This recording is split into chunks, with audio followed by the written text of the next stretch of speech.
మన దేశంలో ఆధునిక కార్మిక వర్గం పూర్తి స్థాయిలో ఆవిర్భవించకముందే పెట్టుబడిదారుల కుట్రలకు గురైందా?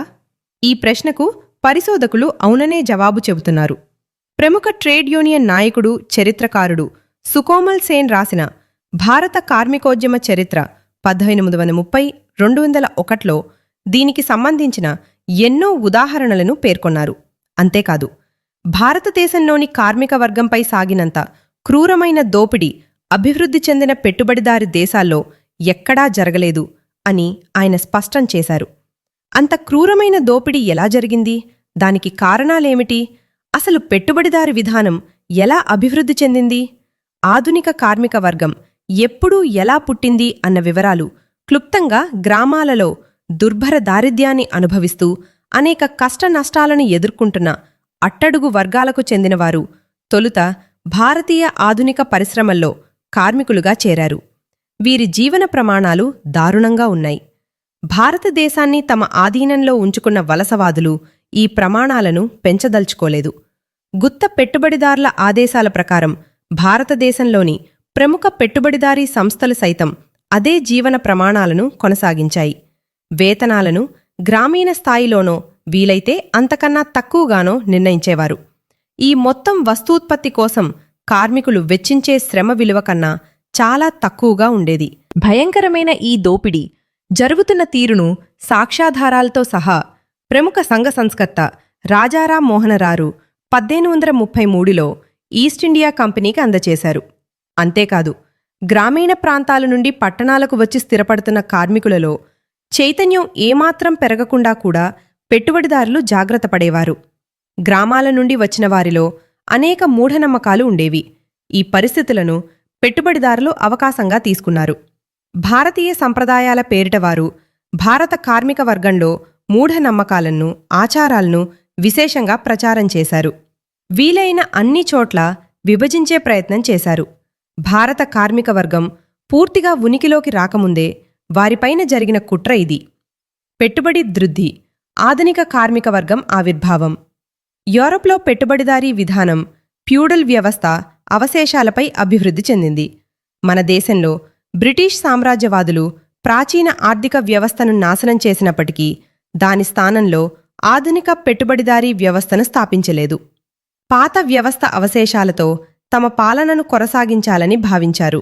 కాని తమ వలస దోపిడీ విధానాన్ని సుస్థిరం చేసుకునేందుకు చేపట్టిన కొన్ని చర్యల ఫలితంగా పెట్టుబడిదారీ ఆర్థిక వ్యవస్థ అభివృద్ధి అనివార్యమైంది.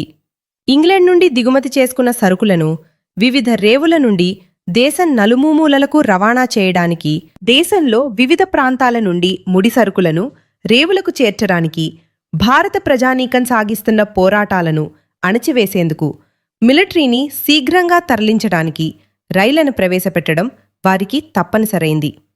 ఇంగ్లండ్లోని మిల్లు యజమానులు తమ పరిశ్రమలకు కావలసిన పత్తి తదితర ముడిసరుకులను చౌకగా సమకూర్చుకోవాలనే సంకుచిత బుద్ధితో మాత్రమే భారతదేశంలో రైల్వేలను అభివృద్ధి చేయదలుచుకున్నారని నాకు తెలుసు. కానీ ముఖ్యంగా బొగ్గు, ఇనుము కలిగి ఉన్న దేశాల్లో యంత్రాలను ప్రవేశపెడితే వాటి విస్తరణను అరికట్టడం అసాధ్యం. రైల్వేలకు సంబంధించిన వివిధ తక్షణ అవసరాలను సమకూర్చేందుకు పారిశ్రామికీకరణ అనివార్యమవుతుంది. అందువల్ల భారతదేశంలో రైల్వేలు ఆధునిక పారిశ్రామిక అభివృద్ధికి నాంది పలుకుతాయి అని ఈ పరిణామంపై కారల్ మార్క్స్ వ్యాఖ్యానించారు. ఈ రైల్వేల నిర్మాణంతోనే ఆధునిక భారత కార్మిక వర్గం అవతరించింది. రైలు మార్గాల నిర్మాణంతో పాటు బొగ్గు తవ్వకం కూడా వేగంగా విస్తరించింది.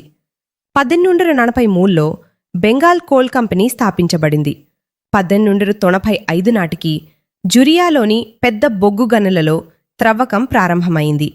పదునులో త్రవ్వకం ప్రారంభమైంది. ఇలా రైలు, బొగ్గు పరిశ్రమ భారత కార్మిక వర్గ అవతరణకు దోహదం చేశాయి.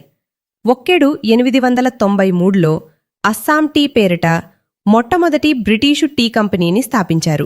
ఈ టీ తోటల్లో పనిచేస్తున్న కాంట్రాక్ట్ కార్మికులకు, బానిసలకు మధ్య పెద్ద తేడా లేదు. ఈ అర్ధ బానిసలు కూడా అభివృద్ధి చెందుతున్న భారత కార్మిక వర్గంలో ఒక భాగమయ్యారు. ఇదే సమయంలో జనపనార పరిశ్రమ కూడా అభివృద్ధి చెందింది. 1854లో కోల్కతాకు సమీపంలో మొట్టమొదటి జనపనార మిల్లుని ఏర్పాటు చేశారు. దీనిలో పెట్టుబడులు అధికంగా కేంద్రీకృతమయ్యాయి. ఫలితంగా పెట్టుబడిదారీ విధాన అభివృద్ధికి జౌళి మిల్లుల ఆవిర్భావం ప్రధానాంశమైంది. ఇండియాలోని యూరప్ సంస్థల దళారీలు, వడ్డీ వ్యాపారులు, జమీందారులు భారతదేశంలో అవతరించిన మొదటి బూర్జువా వర్గం. భారత బూర్జువా వర్గం అధీనంలో నడుస్తున్న ఈ పరిశ్రమల్లో పెద్ద సంఖ్యలో కార్మికులు చేరారు. దీనితో భారతదేశంలో శ్రామిక వర్గం సంఖ్యాపరంగా మరింత అభివృద్ధి చెందింది. వాణిజ్య కార్యకలాపాలు ముమ్మరం కావడంతో 18వ శతాబ్దాంతానికి కోల్కతా, ముంబై, చెన్నై వంటి పెద్ద నగరాలు విస్తరించాయి. నగరాలు, రేవు పట్టణాలను కేంద్రంగా చేసుకుని భారత కార్మిక వర్గం ఒక సంఘటిత వర్గంగా అభివృద్ధి చెందింది.